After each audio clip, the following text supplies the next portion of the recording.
Si vous êtes né avant 2000, vous vous souvenez sûrement de LimeWire, un logiciel populaire souvent utilisé pour télécharger illégalement de la musique gratuitement. À son apogée, LimeWire équipait un tiers des ordinateurs mondiaux mais a fini par disparaître. Alors découvrons ce qui est arrivé à LimeWire.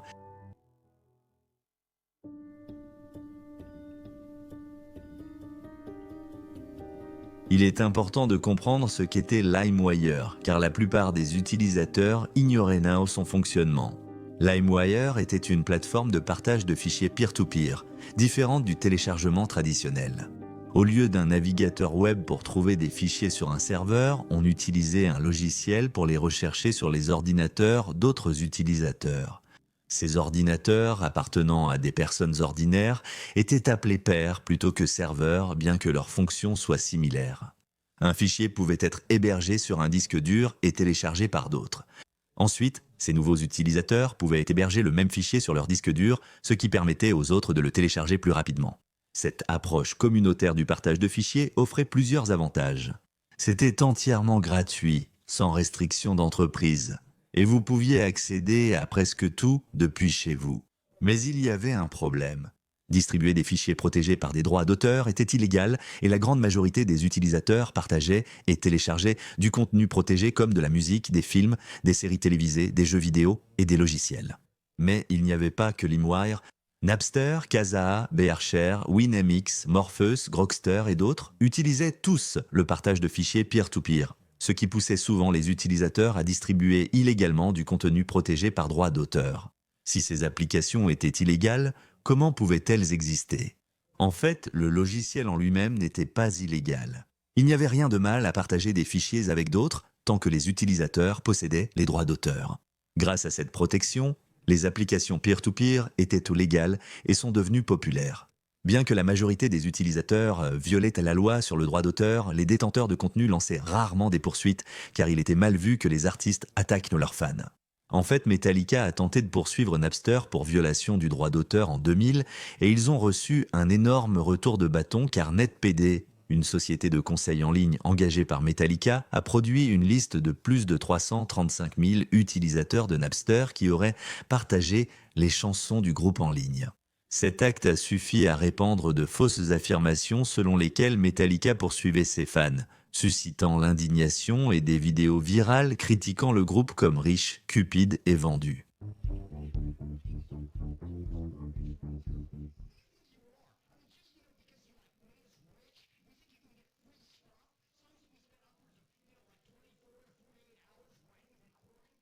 Faute de recours juridiques, artistes et labels laissaient les utilisateurs échanger des chansons sur LimeWire sans grande inquiétude. Certains le faisaient fièrement et se disaient « pirates ». La plupart cherchaient juste un moyen pratique d'écouter leurs chansons préférées. Parce que dans les années 90 et au début des années 2000, il n'y avait que quelques façons de profiter de la musique, sur un CD physique ou à la radio. C'était tout. Ces méthodes étaient peu pratiques et souvent coûteuses. Écouter la radio était l'option la plus abordable, puisqu'il suffisait d'acheter une chaîne stéréo qui coûtait entre 1 et 200 $, mais si vous vouliez la commodité d'écouter des chansons spécifiques à la demande sans publicité, cela signifiait acheter des CD et une chaîne stéréo ou un lecteur CD. À 10 ou 15 $, le disque acheté seulement 20 de vos albums préférés vous coûterait des centaines de dollars. Il était impossible d'acheter des chansons séparément. Donc, si vous n'étiez intéressé que par un seul tube, vous deviez acheter l'album qui le contenait. Le format physique des CD obligeait à aller dans des magasins comme Circuit City ou Coconuts et à chercher les albums en rayon avant de les acheter. Cela pouvait être considéré comme une activité agréable, mais devoir se rendre au magasin de musique à chaque fois que vous vouliez un nouvel album devenait souvent une corvée. Ainsi, avec la popularisation d'Internet, le concept de musique numérique a gagné du terrain car il résolvait tous les problèmes de coût et de praticité liés au CD physique. La musique numérique était accessible gratuitement sur Napster ou LimeWire, permettant de télécharger un album complet sans sortir de chez soi. Vous pouviez également mettre de la musique numérique sur un CD vierge en utilisant le lecteur de disque d'un ordinateur pour graver des chansons. Ainsi, vous pouviez écouter votre musique en voiture sur un lecteur CD portable ou à la maison sur une chaîne stéréo. Le téléchargement de musique sur Internet était manifestement l'avenir, mais la légalité freinait les maisons de disques, qui privilégiait la vente de CD sans prévoir d'offres en ligne. Donc, les utilisateurs, qu'ils veuillent enfreindre la loi ou non, n'avaient pas le choix. Ils téléchargèrent de la musique sur LimeWire ou devaient aller chez Circuit City acheter un album. Mais malgré sa gratuité et sa commodité, LimeWire avait ses propres défauts, ce qui posait des problèmes aux utilisateurs, aux artistes et à l'entreprise elle-même.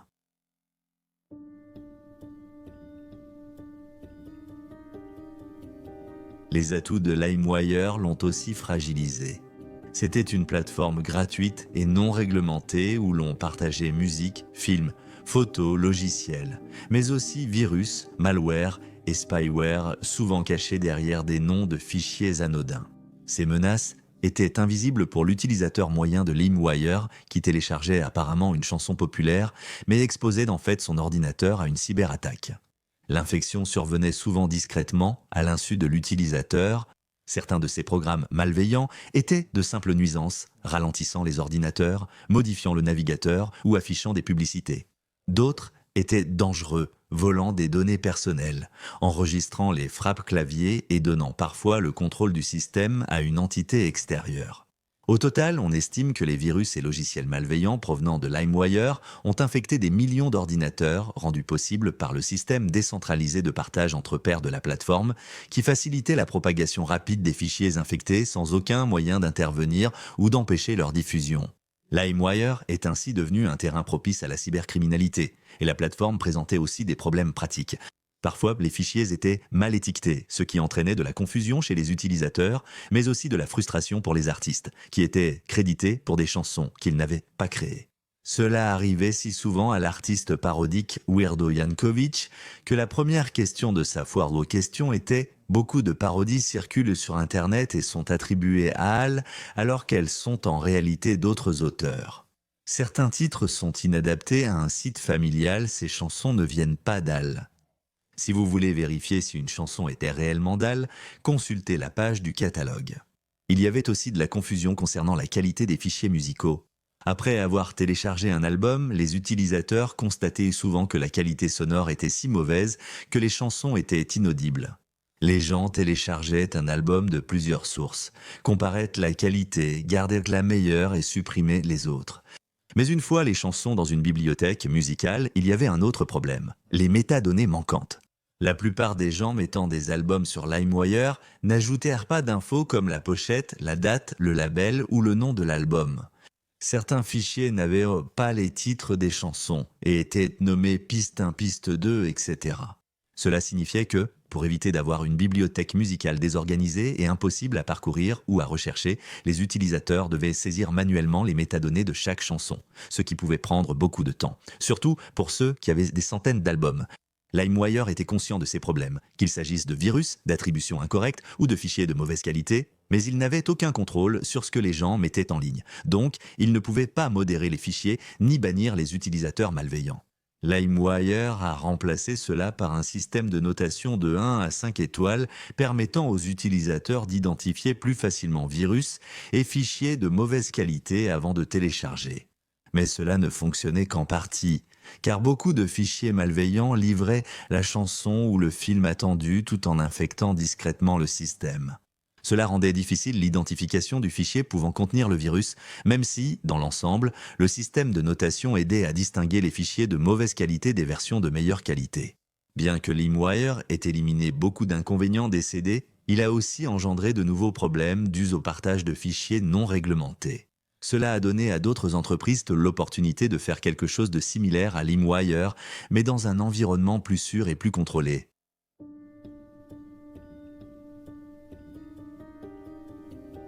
Au début des années 2000, face aux millions de téléchargements illégaux quotidiens, l'industrie musicale voulait absolument fermer les sites peer-to-peer comme LimeWire.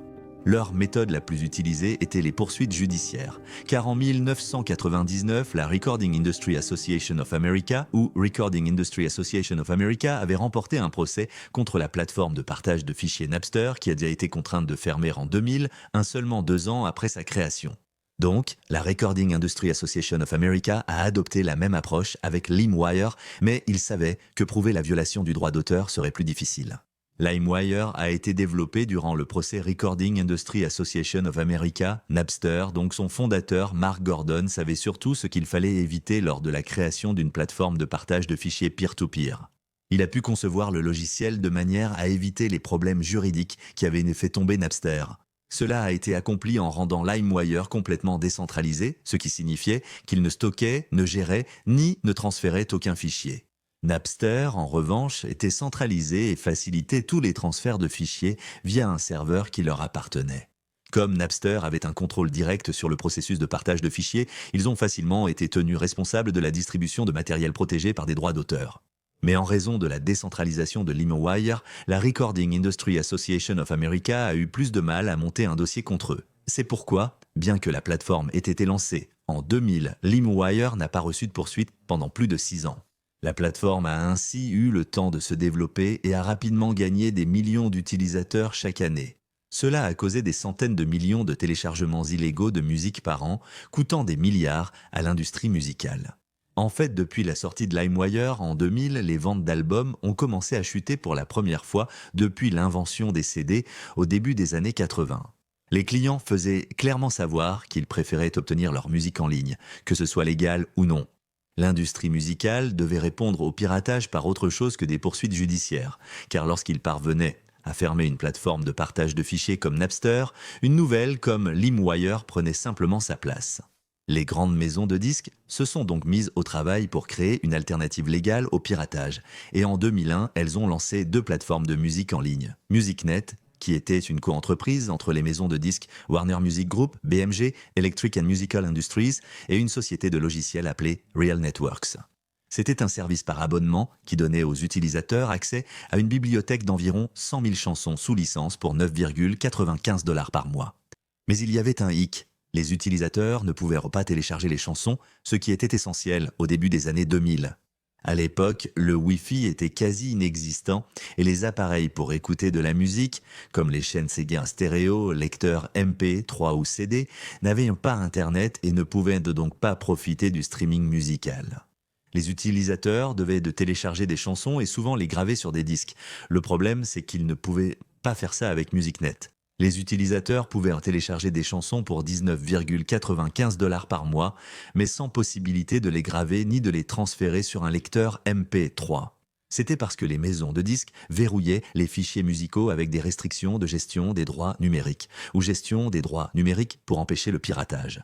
La seconde plateforme de musique en ligne, Pressplay, a été créée par Sony Music Entertainment et Universal Music Group avec leurs propres ingénieurs logiciels. Elle fonctionnait comme MusicNet, facturant 15 $ par mois pour écouter des chansons en streaming, mais avec de nombreuses restrictions. Chaque mois, les utilisateurs pouvaient seulement écouter 500 chansons en streaming, en télécharger 50 et en graver 10 sur un CD. Et si cela ne suffisait pas, toutes les chansons n'étaient pas téléchargeables et les utilisateurs ne pouvaient pas graver plus de 2 morceaux du même artiste sur un CD. Donc, non seulement ces services étaient incroyablement contraignants, mais ils étaient aussi déroutants et difficiles à utiliser. Après 1 an, presque personne n'utilisait MusicNet ou Pressplay.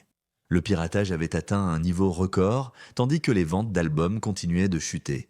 Les dirigeants des maisons de disques paniquaient, tandis que les clients les suppliaient de leur offrir un moyen simple et pratique d'acheter des chansons en ligne, et l'un de ces clients était Steve Jobs.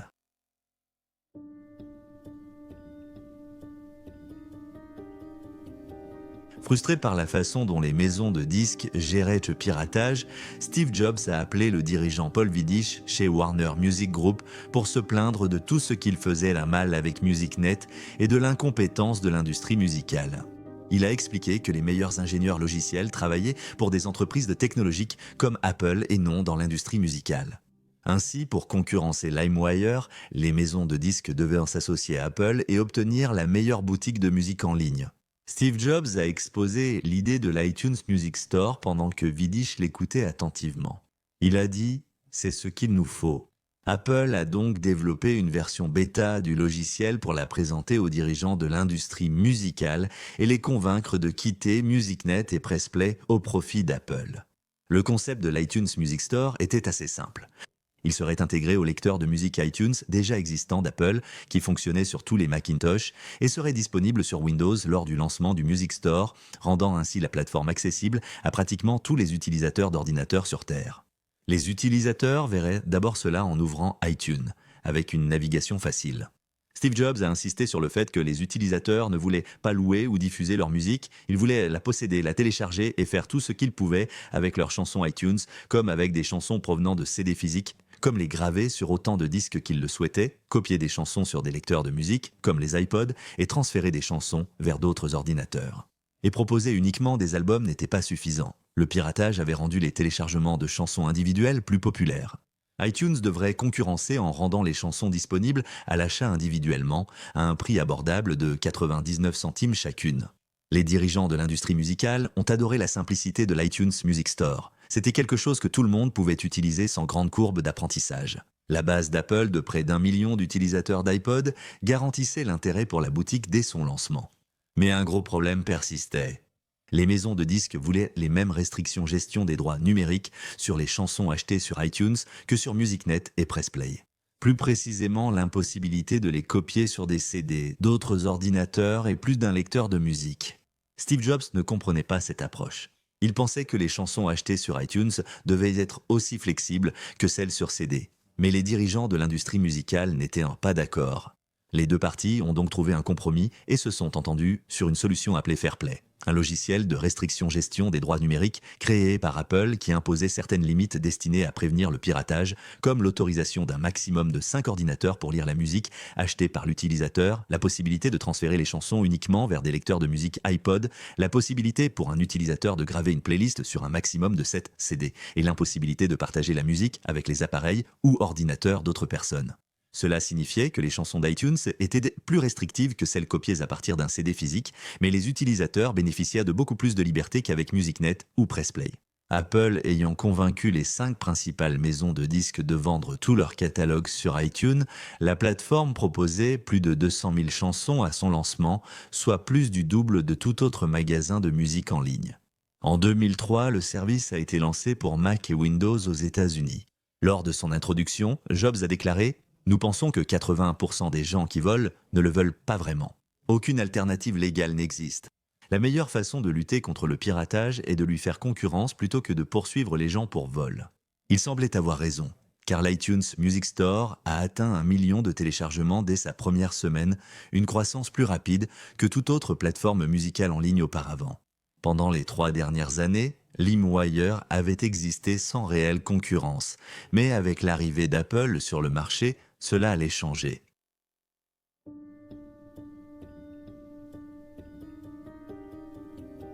LimeWire n'a pas commenté publiquement le lancement de l'iTunes Music Store, sans doute occupé par des questions plus urgentes, comme gagner de l'argent. Depuis leur création, LimeWire avait des difficultés à générer des revenus, principalement parce que leur logiciel était gratuit et que les fichiers téléchargés par leurs utilisateurs l'étaient aussi. Ils ont bien intégré des publicités dans l'application, mais vendre ces espaces était un défi, car les grandes marques qui paient le plus cher pour la publicité ne voulaient pas être associées à un service de partage de fichiers potentiellement illégal. Pour générer assez de liquidités pour maintenir l'entreprise à flot, LimeWire a adopté 2 stratégies, dont l'une était moins éthique. Ils ont d'abord lancé LimeWire Pro, une nouvelle application avec 2 abonnements, 21,95 $ pour 6 mois de mise à jour ou 35 $ pour 1 an. Avec des millions d'utilisateurs actifs mensuels, LimeWire aurait pu gagner des dizaines de millions par an via leur service pro, même si seule une minorité l'achetait. Mais comme plateforme de partage de fichiers à la légalité douteuse, les utilisateurs hésitaient à donner leurs informations bancaires, d'autant que l'argumentaire de LimeWire Pro était peu convaincant. Il promettait d'offrir des vitesses de téléchargement plus rapides en connectant les utilisateurs à 10 hôtes de fichiers au lieu de 8, mais la plupart des gens remarquaient très peu d'amélioration de vitesse. LimeWire Pro promettait également des résultats de recherche plus étendus et plus précis, bien que cela n'était utile que lorsqu'on cherchait à trouver des fichiers les moins populaires, ce que très peu d'utilisateurs faisaient en réalité. La mise à niveau supprimait également les publicités et ajoutait l'accès au support client, mais ces avantages ne résolvaient pas les plus gros inconvénients du service comme les fichiers mal étiquetés, les métadonnées manquantes et les virus cachés. Le principal obstacle à la vente de LimeWire Pro était que les utilisateurs partageaient gratuitement l'application Pro sur LimeWire, profitant ainsi des avantages sans payer. L'entreprise a tenté une méthode moins éthique pour gagner de l'argent en intégrant secrètement des logiciels espions dans le téléchargement de LimeWire.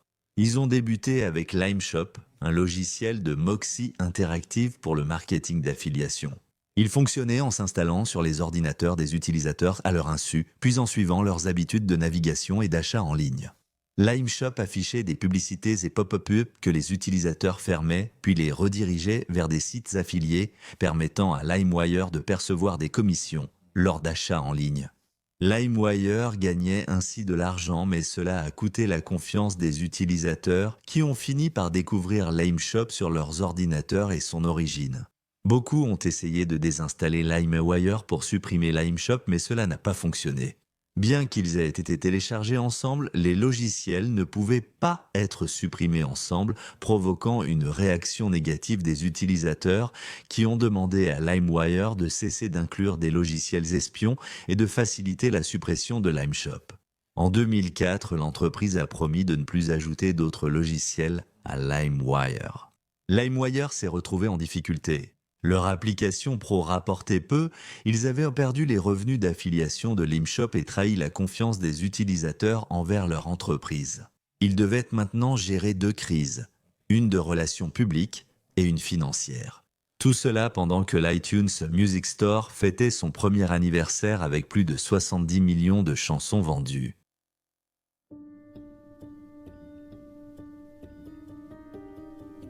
En 2006, le procès de la Recording Industry Association of America contre LimeWire était enfin prêt et il accusait la plateforme de partage de fichiers de faciliter la violation du droit d'auteur en permettant aux utilisateurs de télécharger et de partager illégalement de la musique protégée sans autorisation ni compensation. La Recording Industry Association of America affirmait que cela avait coûté des milliards de dollars à l'industrie musicale et elle réclamait donc un jugement pour ce montant. LimeWire a soutenu qu'il n'était lui pas responsable légalement des actes de leurs utilisateurs, mais le juge a rejeté cet argument poursuivant l'affaire et obligeant LimeWire à une longue bataille judiciaire coûteuse. L'année suivante, une enquête sur LimeWire a montré que sur 123 fichiers choisis au hasard, 37 comportaient des logiciels malveillants, soit environ 30%, illustrant l'incapacité de LimeWire à protéger ses utilisateurs malgré des années d'efforts.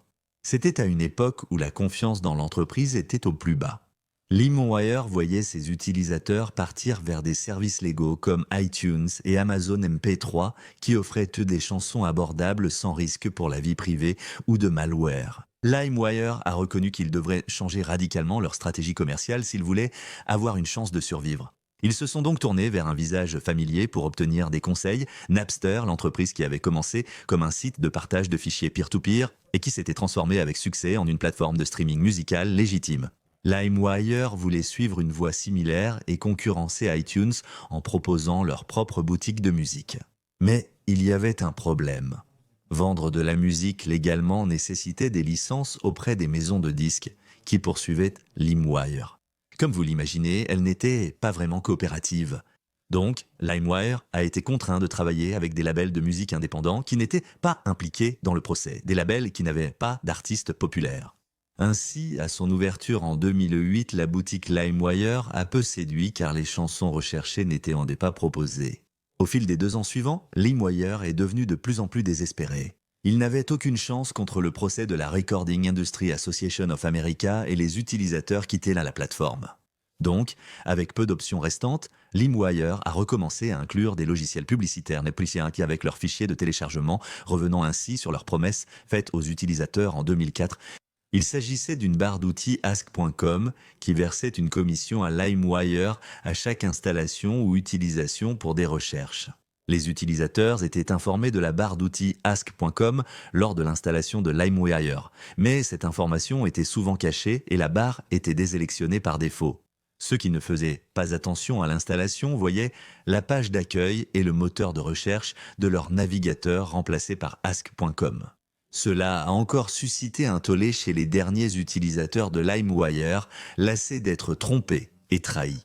Mi-2010, LimeWire avait perdu le procès. Le juge a statué en faveur de la Recording Industry Association of America, déclarant que LimeWire était responsable d'avoir facilité et encouragé le partage illégal de musique.